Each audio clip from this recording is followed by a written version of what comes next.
Kembali lagi di Cahaya Hati Indonesia dan kita masuk ke dalam tema kita yang ketiga, sakitmu penggugur dosa, the power of husnuzon, bersama guru kita yang dimuliakan Allah Subhanahu wa taala, Al Ustadz Zaki Al Farizi.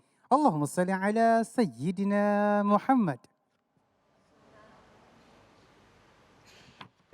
Bismillahirrahmanirrahim.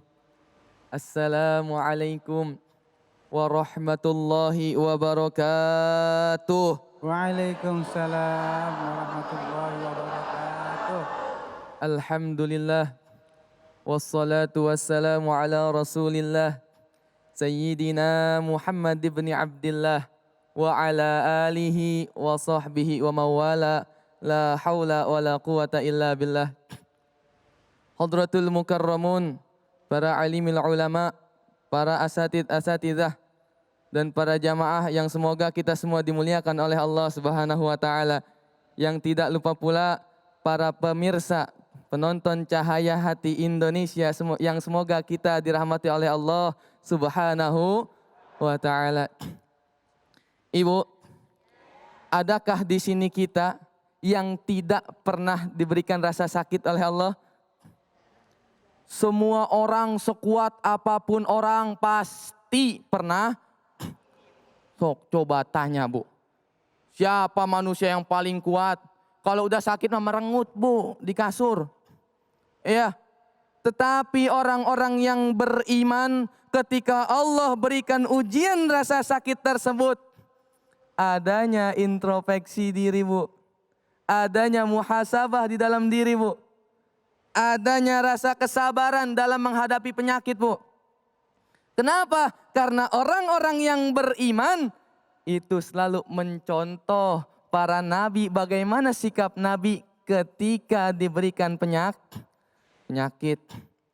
Bu, Nabi Ayub, kenal Nabi Ayub? Kenal di mana lu? Nabi Ayub alaihissalam diuji rasa sakit oleh Allah, diberikan penyakit yang sangat lama, Bu.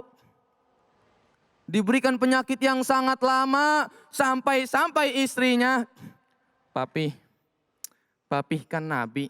Bahasa sekarang. Papi kan nabi. Kenapa papi tidak meminta ke Allah agar papi diberikan kesembuhan? Kata Nabi Ayub, syukuri dulu nikmat yang ada. Masih syukur kita masih ya, syukuri dulu nikmat yang ada, baru Allah akan memberikan kebahagiaan setelah kita mensyukuri nikmat yang ada. Kita hidup berapa tahun bahagia, kata Nabi Ayub. Kita hidup sudah lama, umur kita aja udah lebih dari 40. Diuji penyakit berapa lama, 7 tahun. Baru kan 7 tahun. 7 tahun baru. Buset. Kita mah diuji rasa sakit kepala aja. Innalillahi. Udah kepuyangan. Nabi Ayub baru. Kenapa? Karena dari situ tumbuhlah rasa syukur. Rasa muhasabah. Oh, mungkin dari waktu sehat saya, dari masa sehat saya, lebih banyak maksiatnya. Lebih banyak berbuat buruk, lebih banyak berbuat jelek. Makanya Allah kasih kita biar kita tobat.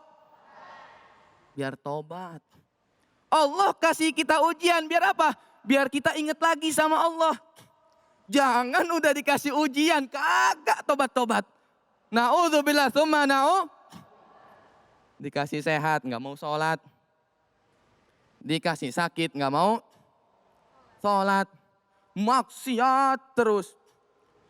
Peribahasa pimpa alayum gam, yang nggak sholat pakai baju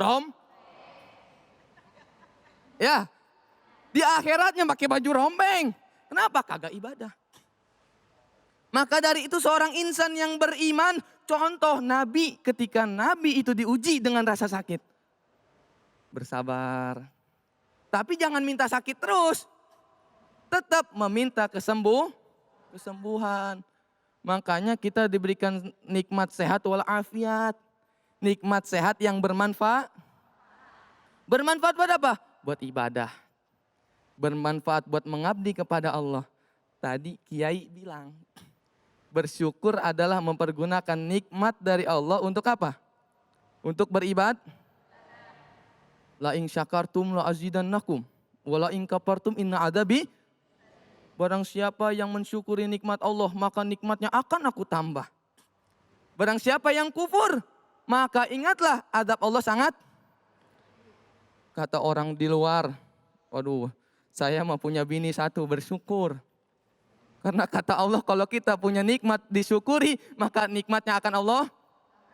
Bini satu bersyukur Bang Ali. Biar apa? Ibu-ibu yang ngomong bukan saya.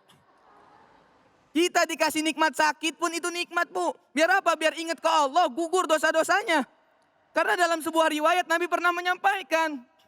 Seorang mukmin ketika diberikan ujian, baik itu rasa sakit, rasa galau, rasa gelisah, bahkan duri yang menancap di kaki, itu adalah sebagai penggugur dosa bagi dirinya. Makanya bersyukur ketika dikasih rasa sakit. Bersyukur, jangan ngegerutu Bu. Udah sakit ngegerutu jauh dari Allah. Maaf, innalillahi wa inna ilaihi roji'un.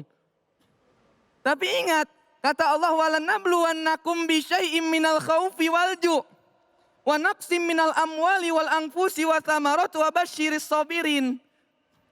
Dan kalian manusia akan kami uji. Dengan apa? Dengan sedikit ketakutan, kurangan harta, kurangan jiwa, kurangan buah-buahan, komplit paket PPKM. Ya, itu semua komplit. Tapi apa kata Allah di akhirnya? Wabasyiris sabirin. Dan berikanlah kabar gembira kepada orang-orang yang sabar. Orang yang sabar bukan orang yang diam doang. Orang yang sabar itu adalah orang yang selalu beribadah, berdoa kepada Allah. Setiap kali diberikan ujian, dia libatkan Allah untuk menyelesaikan masalahnya. Allah berfirman juga, ya ayyuhalladzina amanu ista'inu bis sabri was salah. Innallaha ma'as sabirin.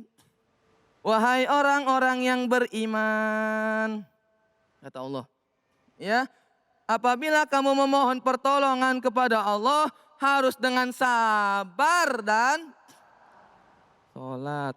Diuji rasa sakit, sholat Bu. Sakit sholat, sehat sholat. Pak Ustadz nggak bisa berdiri, kakinya asam urat, duduk.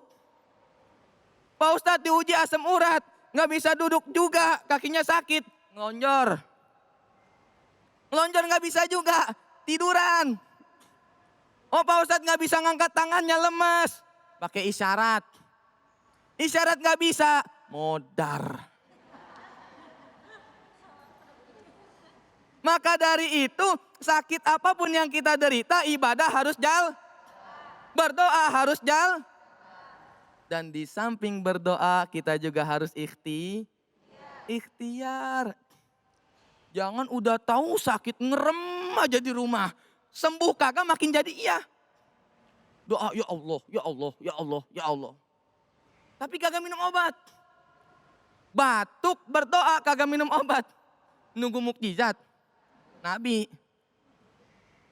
Ikhtiar. Doa nomor 1, obat nomor 2. Jangan ke dokter aja, doa kagak pernah, sholat kagak pernah, mau sembuh. Ente siapa? Punya orang dalam.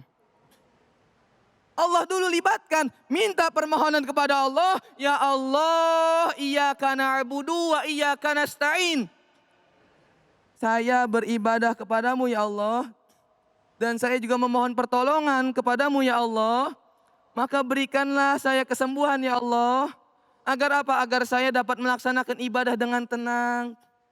Ibadah dengan lancar. Itu doanya. Jangan ada orang iyyaka na'budu wa iyyaka nasta'in. Beribadah kepada Allah mintanya kedok. Ada. Sono, sini mah insya Allah. Ya, berdoa kepada Allah, ibadah kepada Allah, minta kepada Allah, ikhtiar. Minum obat, Bu. Ikhtiar terapi, Bu.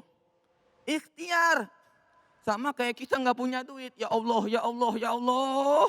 Tapi kagak mau kerja. Itu duit ngegabruk sendiri dari atas. Kan kagak.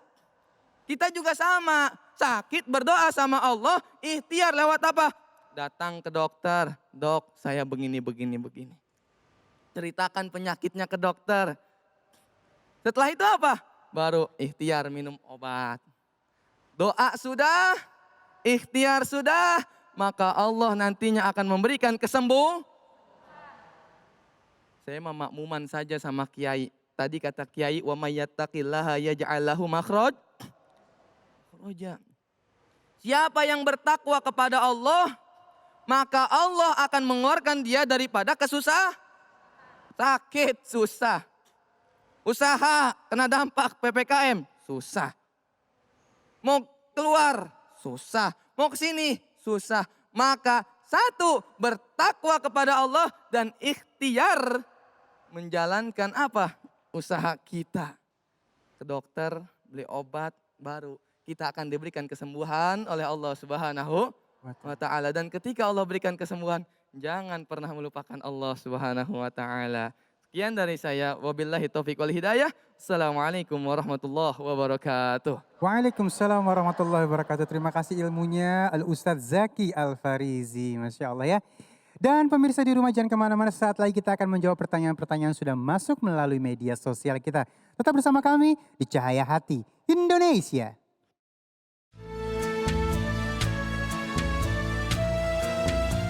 Assalamualaikum jamaah Cahaya Hati Indonesia yang dirahmati Allah Subhanahu wa Ta'ala. Terdapat banyak kisah Nabi Muhammad SAW yang bisa dijadikan pembelajaran dan diambil hikmahnya oleh umat Muslim. Salah satunya adalah kisah Nabi Muhammad ketika diminta para kafir Quraisy untuk membelah bulan.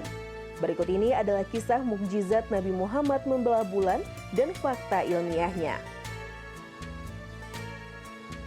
Dikisahkan sekitar 5 tahun sebelum hijrah, suatu hari Abu Jahal meminta seorang raja penyembah berhala bernama Habib bin Malik untuk datang ke Mekah. Ia berencana menyudutkan Rasulullah agar penduduk Mekah meragukan kenabiannya. Ia pun datang ke Mekah bersama 12.000 orang pasukannya dan meminta untuk bertemu Rasulullah. Setibanya Rasulullah menemui Raja Habib, Rasulullah pun ditantang untuk membelah bulan purnama menjadi 2 bagian dan diletakkan di atas bukit Abu Kubais dan yang sebelahnya lagi di atas bukit Kaikoan atau 2 bukit di Mekah. Dan dengan izin Allah Subhanahu wa Ta'ala, Rasulullah menunjukkan kebenarannya sesuai permintaan dari para kafir Quraisy. Menyaksikan keajaiban itu, pikiran dan perasaan semua yang hadir terguncang. Sebuah mukjizat luar biasa hebat yang disaksikan sendiri oleh Raja Habib bin Malik. Ia pun bersaksi bahwa tiada Tuhan selain Allah dan Muhammad adalah utusannya. Namun hal berbeda tampak dari Abu Jahal dan kafir Quraisy. Mereka mengira apa yang ditunjukkan Muhammad hanyalah sihir belaka. Kisah ini juga diabadikan Allah Ta'ala dalam Al-Quran Surah Al-Qamar ayat 1 dan 2 yang berbunyi, "Sungguh telah dekat datangnya hari kiamat dan telah terbelah bulan. Dan ketika melihat tanda-tanda kebesaran kami, mereka pun berpaling seraya berkata, ini adalah sihir yang terus-menerus, dan mereka mendustakannya, bahkan mengikuti hawa nafsu mereka. Dan setiap urusan telah ada ketetapannya." Pembuktian peristiwa ini juga tercatat dalam manuskrip kuno, yakni manuskrip bangsa Aztec dan Maya kuno dalam hal ilmu perbintangan. Dalam manuskripnya, mereka menganggap telah terjadi gempa di bulan yang menyebabkan bulan terbelah menjadi 2. Peristiwa ini juga tercatat dalam manuskrip pasir India pada awal abad ke-7 Masehi, yang mengatakan bahwa di salah satu lempengan batu dalam sebuah istana di India terpahat tulisan, "Istana ini dibangun pada malam terbelahnya bulan." Itulah tadi jamaah kisah Nabi Muhammad yang membelah bulan beserta fakta ilmiahnya. Dengan berbagai bukti yang ada, peristiwa terbelahnya bulan ini pun bukan hanya dongeng semata. namun menjadi salah satu tanda kebesaran Allah Subhanahu wa taala. Wallahu alam bisawab.